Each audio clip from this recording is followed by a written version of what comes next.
बात करेंगे मध्य प्रदेश की, जहां कांग्रेस गरीबों के घर जाकर वोटों का पर निशाना साध रही है।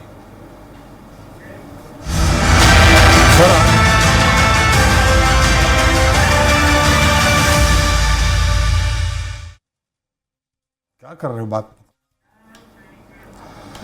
तो मध्य प्रदेश कांग्रेस अब प्रदेश भर में 3 दिनों तक जनगणना अभियान चलाने जा रही है, जिसमें घर घर जाकर लोगों को जागरूक करना, दलित बस्ती में लोगों के घर जाकर खाना खाना और फिर ग्वालियर में 1 दिवसीय उपवास पर बैठना शामिल होगा। लेकिन इस अभियान से पहले ही कांग्रेसी नेताओं ने भाजपा पर जुबानी हमला बोलना शुरू कर दिया है। तो भाजपा भी जवाबी पलटवार कर रही है। आज इस पर चर्चा करेंगे, लेकिन इस रिपोर्ट के बाद। ग्वालियर हाई कोर्ट परिसर में बाबा साहेब की प्रतिमा लगाने और उसके विरोध के चलते प्रदेश की सियासत गरमाने लगी है। कांग्रेस ने ऐलान किया है कि प्रदेश भर में 3 दिनों तक जन जागरण अभियान चलाया जाएगा। कांग्रेस 23 जून को घर घर जाकर लोगों को जागरूक करेगी, तो 24 जून को कांग्रेस नेता दलित बस्ती में जाकर लोगों के घर खाना खाएंगी। इतना ही नहीं, 25 जून को कांग्रेसी नेता ग्वालियर में 1 दिवसीय उपवास पर भी बैठेंगे। इस जागरण अभियान की आड़ में कांग्रेस ने बीजेपी पर ताबड़तोड़ बयान जारी कर दिए हैं। आज भारतीय संविधान के रचयिता पर उस व्यक्ति को अपमानित किया जा रहा है, ये हम स्वीकार नहीं करेंगे। दुर्भाग्य है कि आज इस देश के अंदर इस तरह का कृत्य एक सोच के लोग करवा रहे हैं। मूर्ति की स्थापना दृढ़ संकल्प के साथ कांग्रेस पार्टी ग्वालियर में बाबा साहब अंबेडकर की न्याय के मंदिर में होना चाहिए। तो भारतीय जनता पार्टी और आरएसएस वर्गों को क्यों बांटना चाहती है देश में? इसलिए कि कम वोटों पर सरकार बनाते हैं। दूसरी तरफ कांग्रेस के अभियान पर बीजेपी भी जवाबी पलटवार कर रही है। भाजपा का कहना है कि कांग्रेस के नेताओं ने हमेशा ही संविधान का अपमान किया है, लिहाजा कांग्रेस को माफी मांगनी चाहिए। देखिए, कांग्रेस ने सदैव बाबा साहब के साथ अन्याय किया है, जीते जी उनका अपमान किया और उनके जाने के बाद उनके विचारों के साथ कुठाराघात किया। देश में पिछड़ों के मसीहा कहे जाने वाले बाबा साहेब अंबेडकर और संविधान को लेकर देश में सियासत कोई नई बात नहीं है। दरअसल राजनीतिक दल ये जानते हैं कि खुद को बाबा साहेब का हिमायती करार देकर एक बड़े वोट बैंक को अपनी तरफ आकर्षित किया जा सकता है, जो सत्ता पाने की राह आसान बनाने में भी काम आता है। Bureau report, Swaraj express.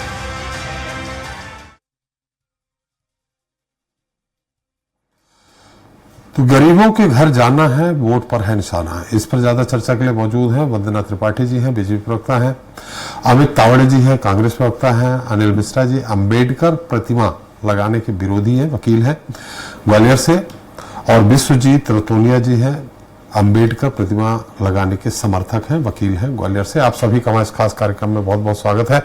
सबसे पहले तावड़े जी आपसे ही, ये घर घर जाके गरीबों की बस्ती में जाके ये तो बहुत कई बार कर चुके हैं, इसमें नया क्या कर रहे हैं और संविधान कहाँ खतरे में है कि संविधान के बारे में बताएंगे? संविधान के बारे में तो बाबा साहब अम्बेडकर बहुत पहले बता के चले गए। तावड़े जी, देखिए, संविधान इस तरीके से खतरे में है 2014 के बाद से। आप जब जब देखेंगे जी, चाहे वो कर्नाटक के वरिष्ठ भाजपा नेता हेगड़े जी का बयान हो संविधान को बदलने का जी, या मेरे जैसे एक दलित युवक रोहित वेमुला की जो आत्महत्या उन्होंने की थी, किस कारण से की थी, ये इस तरीके से यदि आप तमाम घटनाएं देखोगे तो ये बताता है कि संविधान जो बाबा साहब जिसलिए देकर गए थे, आज भी वो कहीं ना कहीं काम अधूरा है। बात दरअसल ये है कि जब क्या हमारे जैसे के बाद कभी किसी दलित की हत्या नहीं हुई 2014 पहले? नहीं, 2014 के बाद मैं तो एक बात और बोलता हूं आपको, आपने तो अधूरी बात बोली और खुल के बोलता हूं मैं जी। जब जब भारतीय जनता पार्टी की सरकार आई है तब तब मेरे जैसे दलित वर्ग के लोगों को जी और इस देश के संविधान को खतरा महसूस क्यों हुआ है? क्या आपने कभी सोचा? कांग्रेस प्रवक्ता के रूप में है, आप किसी जाति विशेष से नहीं है, माफ करिएगा। नहीं, मुझे आप कांग्रेस नहीं, ये आप कह सकते हैं, लेकिन मैं जिस वर्ग का हूं तो मुझे उसको वर्ग को बताने में कोई भी वो नहीं है। नहीं, हम इसकी बात नहीं है ना। और आज विषय ही ये है कि बड़े दुर्भाग्य का विषय है, बड़े दुख का विषय है कि हमारे लिए जो आस्था का विषय है बाबा साहब, हमने कभी सोचा भी नहीं था कि उनकी मूर्ति लगवाने के लिए कि हम लोगों को इतना संघर्ष करना पड़ेगा? जिस व्यक्ति ने देश का संविधान लिखा, जिस मूर्ति व्यक्ति का ने मुद्दा अभी दूसरा है, मैं आपको उस पर अगले सवाल पे कर लूंगा। अभी तो इसका संविधान इसी तरीके से खतरे में सर। सवाल अभी मैंने आपसे किया है कि जो गरीब बस्तियों में जाकर के संविधान के बारे में बताने की बात कही गई है, उनके यहाँ खाना खाने की बात कही गई, अभी हम मुद्दा उस पर बात कर रहे हैं। सर, बाबा साहब ने जो न्याय की बात करी है, उन गरीब लोगों के लिए ही करी है, उस वर्ग के लिए ही करी है जो सालों से अन्याय सह रहे थे। उन्होंने उसी वर्ग को तो थोड़ी ताकत दी थी कि भाई ये तुम अपने मतदान के बाद जो है सुरक्षित महसूस करोगे, अपने अधिकारों की बात कर सकते हो, जिसको चाहो वो अधिकार कहाँ विलुप्त हो रहा है? हर समय 24 घंटे विलुप्त हो रहा है। आपने कभी इस देश में सुना कि कभी ईवीएम पे कोई शक की बात आई हो? कभी पूरे राज्य के चुनाव पे कभी इसी शक की बात आई हो? आज सिर्फ देखिए, बहुत अच्छी बात करी आपने, इसका भी उदाहरण देता हूं जी। कोई इंसान होगा जो ये मोबाइल लाया होगा, कोई इंसान होगा जो लैपटॉप लाया होगा जी, लेकिन बात दरअसल ये है कि ये मेरे ऊपर तय होता है कि मैं इसका उपयोग करूं या दुरुपयोग करूं जी। कंप्यूटर लैपटॉप का उपयोग करूं या दुरुपयोग करूं। बड़े गर्व के साथ कहते हैं कि राजीव जी कंप्यूटर लेकर आए थे इस देश में, लेकिन यह बात नहीं है कि यदि आप किसी चीज को लाते हो तो उसका दुरुपयोग कभी हो ही नहीं सकता। यह तो आपकी इच्छा शक्ति पर निर्भर करता है। हम लेकर आए थे, हमने बहुत ऐतिहासिक चुनाव करवाए उसमें, और कई चुनाव उसमें हम हारे भी हैं, लेकिन जनता का जो मत था वो हमने स्वीकार करा है। तो लेकिन आज हारी है, लेकिन आज जो है बीजेपी भी हारी है। आप मेरी बात तो कंप्लीट करने दीजिए, थोड़ा संक्षेप में कंप्लीट करें, क्योंकि अभी और भी बात आपके जो सवाल है बस उसका ही जवाब दे रहा हूं सर मैं, है ना। बात यह है कि इस देश में जब सारी एजेंसियां पे खतरे की बात हो, ना सिर्फ कांग्रेस करती है, तमाम स्वयंसेवी संस्थाओं की बात कर लें, हमारे एडवोकेट की बात कर लें, रिटायर्ड जजों की बात कर लें, हम जिसकी बात कर लें, कई लोग आज इस बात को उठा रहे हैं। आप जैसे कई जो वरिष्ठ पत्रकार हैं वो भी बोल रहे हैं कि देश में संविधान खतरे में है। ये कोई एक पक्ष विपक्ष का मुद्दा नहीं है, ये कोई एक राजनीतिक विषय का मुद्दा नहीं है, ये हमारे 140 करोड़ लोगों के हितों की बात है। ये तो यदि कांग्रेस पार्टी जा रही है तो इसमें कोई गलत नहीं है, इसको तो सबको स्वागत करना चाहिए। वंदना जी, कांग्रेस पार्टी गरीब बस्तियों में जाकर के संविधान के बारे में वहां के बताएगी। हमारे मिश्रा जी आपके पास और वकील साहब आपके पास आ रहे हैं, बताएगी और ये कहेगी जैसा तावड़े जी कह रहे हैं संविधान खतरे में है। विश्वजीत जी और मिश्रा जी, मैं आपके पास आ रहा हूं, एक बार वंदना जी का उत्तर आ जाए। वंदना जी, संक्षेप में थोड़ा सा।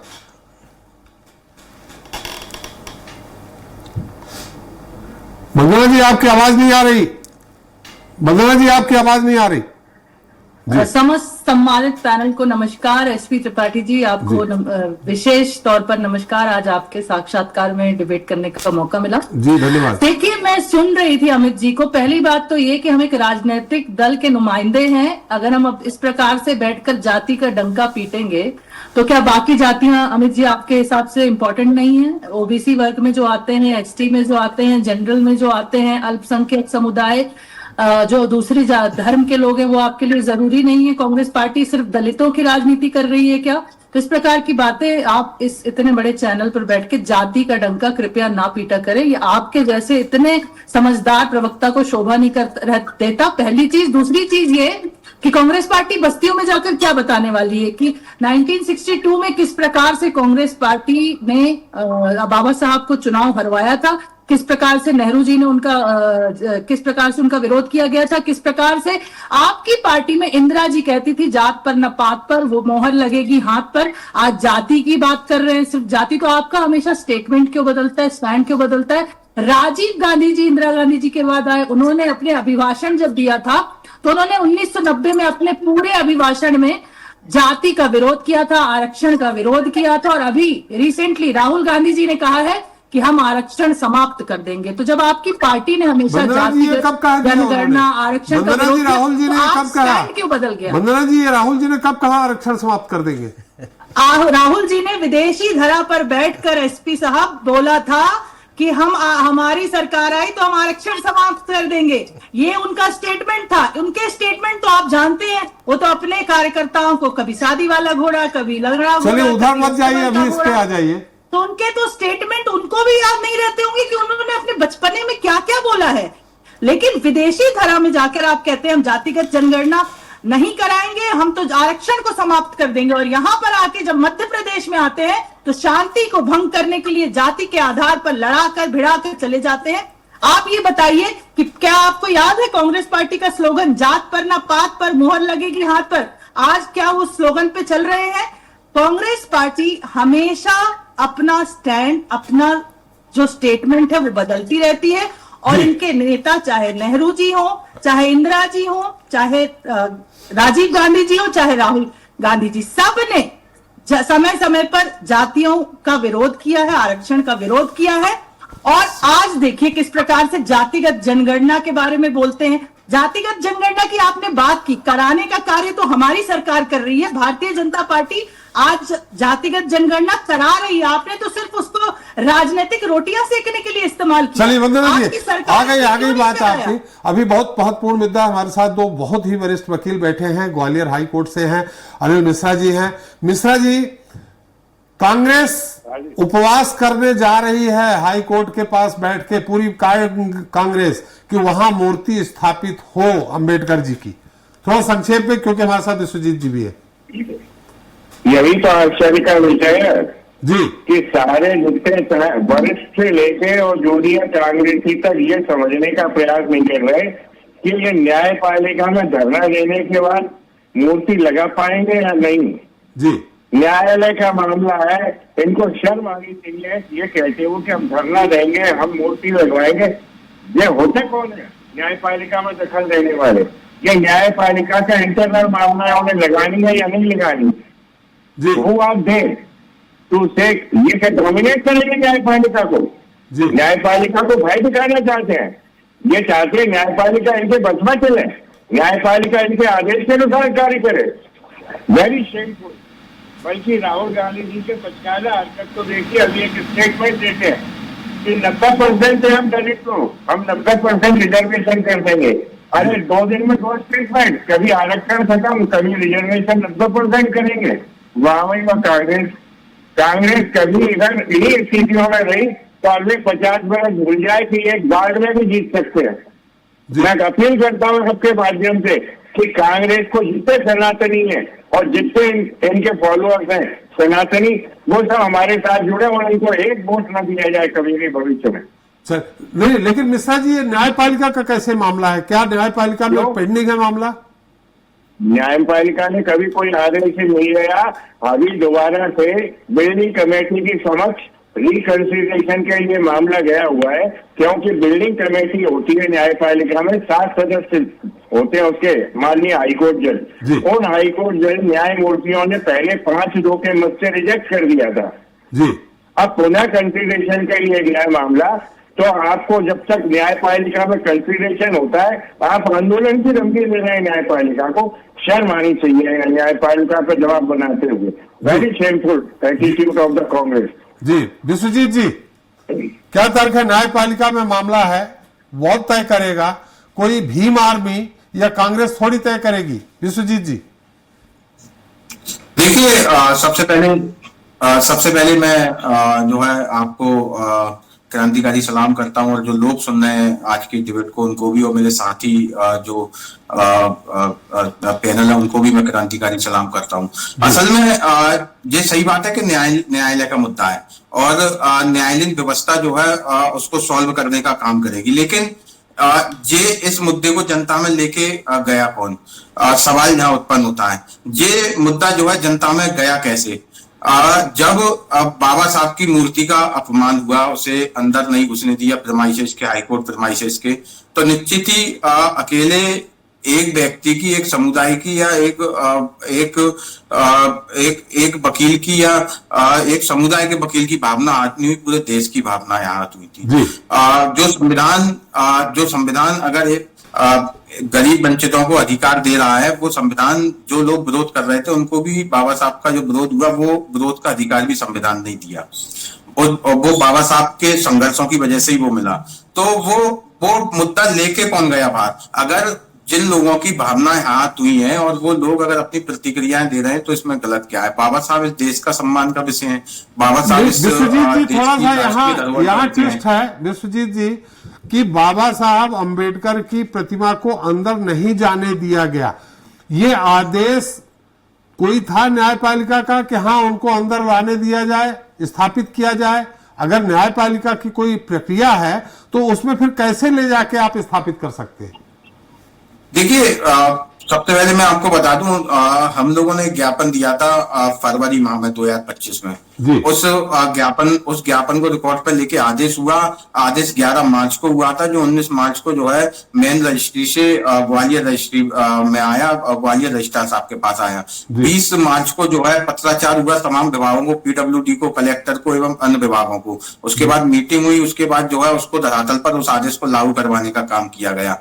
और जब विरोध चालू हुआ, बिल्डिंग कमेटी की उस विरोध में बात आई, तो बिल्डिंग कमेटी ने 5-2 के बहुमत से ये कहा कि 5 लोगों ने ये कहा उसमें कि इसे कुछ समय के लिए पोस्टपोन कर दिया जाए जब तक ये विवाद चल रहा है। और उसमें 1 हफ्ते का समय था। और 2 लोगों ने स्पष्ट ये कहा था, चूंकि इसमें एक बड़ा अमाउंट चला गया है मूर्ति निर्माण में, तो इसको कंटिन्यू इस काम को किया जाए। लेकिन 1 हफ्ते का समय पोस्टपोन का था, उसमें निरस्त का कोई समय नहीं था। फिर 21 अप्रैल को पुनः एक आदेश आता है।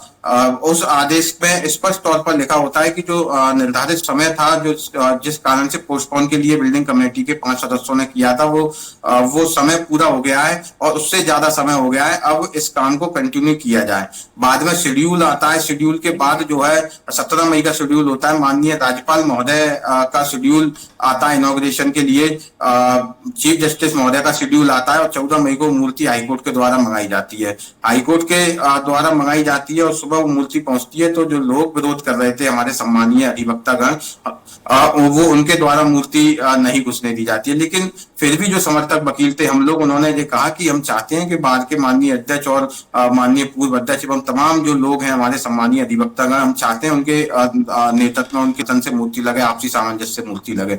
लेकिन वो आज दिनांक तक मूर्ति नहीं लग पाई। कोई ठोस कारण आज तक समझ में नहीं आया। पहले कहा गया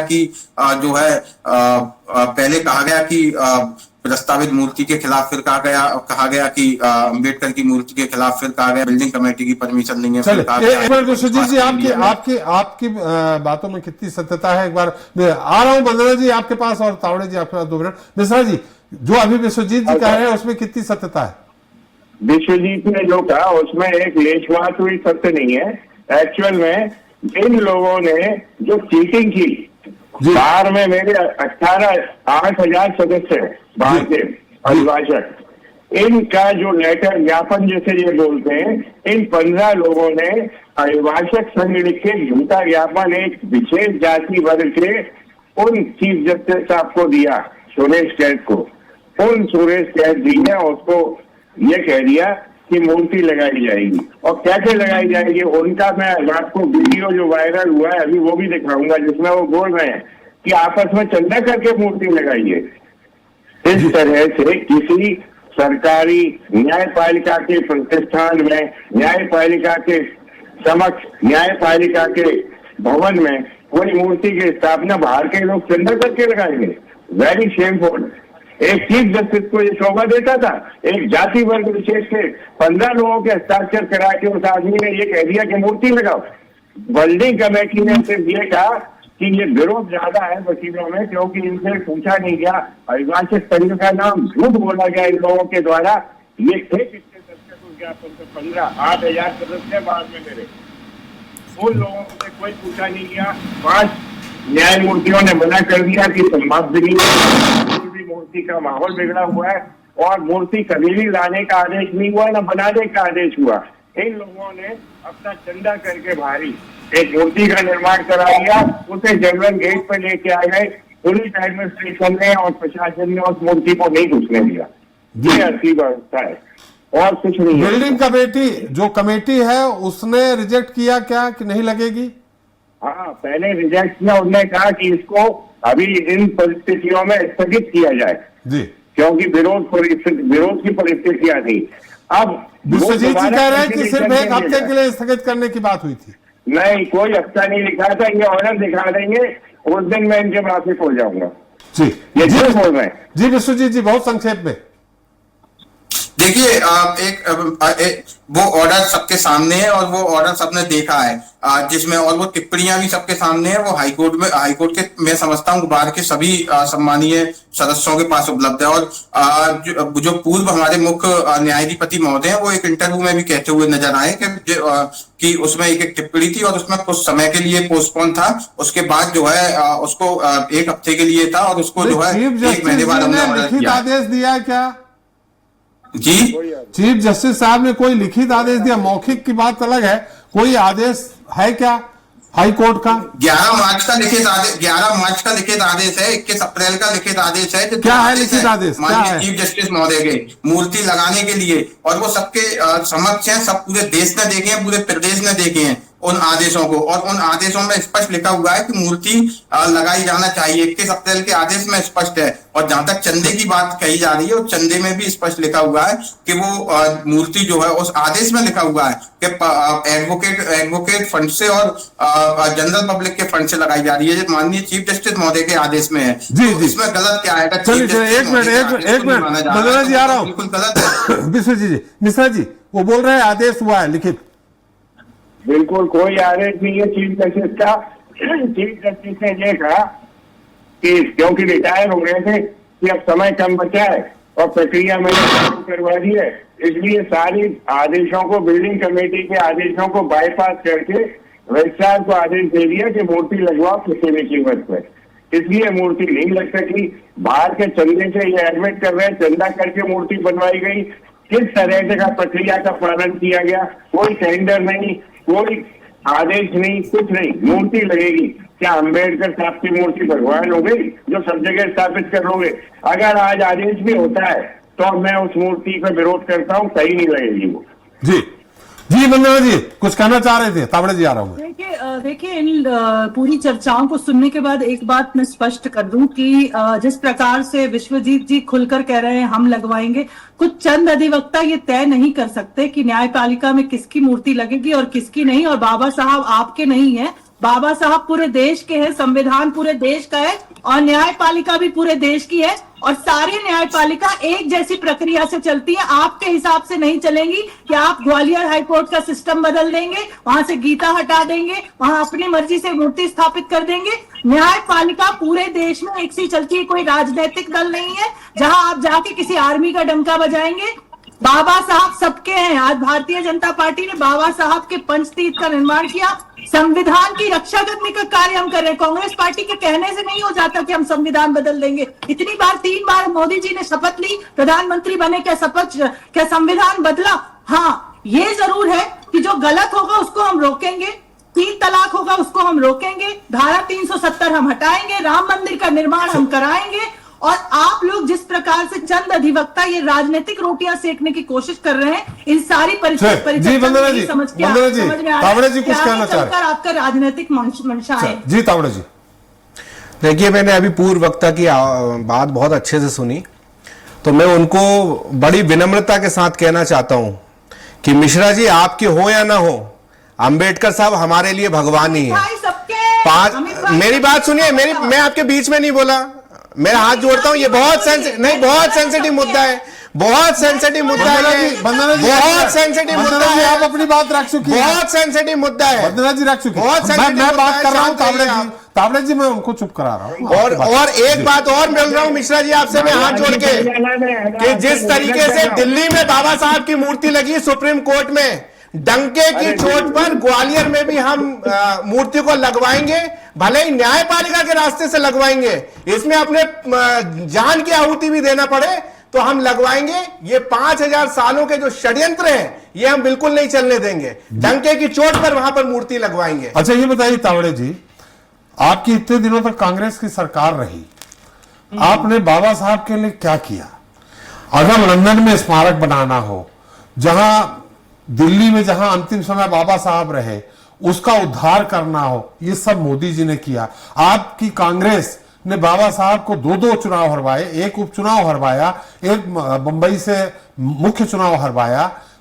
आपने क्या किया बाबा साहब, कांग्रेस ने क्या किया, ये हम जानना चाह रहे हैं। आप अपनी भावनाओं को एक तरफ रखें, अपनी पार्टी की भावनाओं की बात करिए। मुझे एक बात बताइए जी, बाबा साहब जब पहली बार केंद्र सरकार में मंत्री बने, प्रधानमंत्री कौन थे?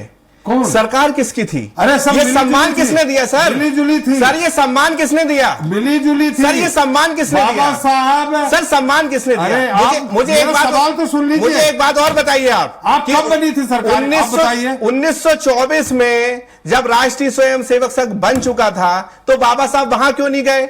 और 100 साल में राष्ट्रीय स्वयंसेवक संघ ने जी सवाल सुनेंगे बिंदु पे उत्तर। हाँ बताइए बताइए, पूछिए। कब बनी थी सरकार? कब बनी थी? मैं तो इस देश की पहली सरकार की बात कर रहा हूं, जब जवाहरलाल नेहरू जी प्रधानमंत्री थे। बताइए आप मुझे, तो किसने सम्मान दिया था? सन बताइए। किसने सम्मान दिया था? अरे सन बताइए। किसने सम्मान दिया था? इस देश की पहली सरकार ने किसने सम्मान दिया था? क्या भारतीय जनता पार्टी के राज्य बने? अरे जो संविधान उन्होंने बनाया, बाद में बाबू जगजीवन राम जी ने हम जैसे लोगों को तावड़े जी कपड़े पहन पा, आपको फिर नॉलेज नहीं है? नहीं, पूरा नॉलेज है सर, पूरा नॉलेज है। बताइए ना सरकार पूरा नॉलेज है। अरे तो सरकार कब बनी बताइए? कौन 51 की बात कर रहा हूँ, 51 की बात कर रहा हूँ। क्या तावड़े जी आप एक चैनल के उसमें हैं। इस स्वतंत्रता के पहले अंग्रेजों के समय गठित हुई थी और सबको मिली जुली रूप से बनाया गया था। मैं आपसे और बोल रहा हूं, जब पहली सरकार बनी थी, हाँ, किसके नेतृत्व में बनी थी? जवाहरलाल नेहरू जी थे या नहीं थे सर? अरे भाई साहब, अंग्रेजों ने बनवाई थी ये, जिसमें वो प्रधानमंत्री बने थे। अरे आपको फिर नॉलेज ही नहीं है। प्रधानमंत्री तावड़े जी एक बार पढ़िएगा प्लीज। मैं तो उसके बाद इंचामन में नेहरू जी प्रधानमंत्री बने और आपके आपके अम्बेडकर साहब चुनाव हार गए, कांग्रेस प्रत्याशी ने हराया। आप मेरी बात सुनना ही नहीं चाह रहे। जब बाबा साहब पहली बार केंद्रीय मंत्री बने, प्रधानमंत्री कौन थे सर?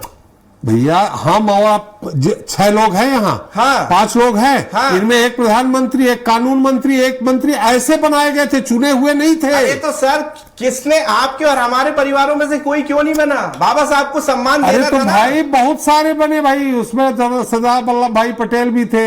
अब मैं तो यहाँ तक सुना हूँ कि बाबा साहब जो विभाग चाहते थे नेहरू जी ने नहीं दिया। अब ये तो कहानियां बहुत सारी हैं, जैसे नेहरू जी की और सरदार वल्लभ भाई पटेल की बहुत सारी होती। देखिए भारतीय जनता पार्टी के पास अपने कोई महापुरुष तो है नहीं, तो हमारे सारे महापुरुषों को अपना बनाते रहते हैं। चलिए हमारा समय समाप्त हो गया है। मेरा कहने का मकसद समय समाप्त हो गया है। आपको जो भी सम्मान दिया है वो कांग्रेस पार्टी ने। चलिए तावड़े जी आपके साथ हारे हैं कांग्रेस प्रत्याशी। तावड़े जी बाबा साहब जिस दिन दलित समाज से किसी राष्ट्रीय स्वयंसेवक संघ का प्रमुख बनाओगे, उस दिन हम स्वागत करेंगे कि आप सही में बाबा साहब अम्बेडकर के अनुयायी हैं। चलिए आप इस समय तावड़े जी प्रवक्ता हैं कांग्रेस के, समाज से नहीं है।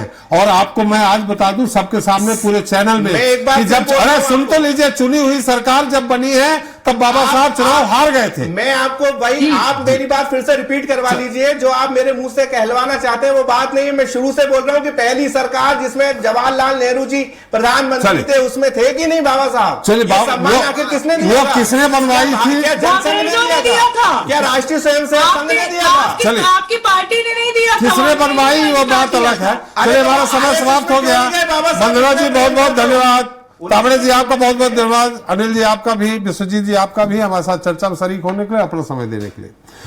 तो आज हमने चर्चा की कांग्रेस के उस अभियान की जिसकी आड़ में कांग्रेस न सिर्फ खुद को बाबा साहब अम्बेडकर का हिमायती साबित करने में लगी है, बल्कि वो इस बहाने भाजपा के द्वारा चलाए जा रहे दलित एजेंडे पर भी चोट करना चाहती है।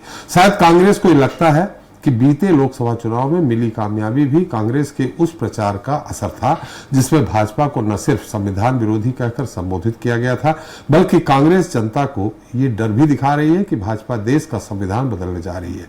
अब ग्वालियर में हुए ताजा घटनाक्रम को कांग्रेस उसी क्रम में आगे बढ़ाकर पॉलिटिकल माइलेज हासिल करने की जुट गई है, लेकिन इसमें उसे कितनी कामयाबी मिलेगी आने वाला वक्त ही बताएगा। आज के इतना ही, नमस्कार।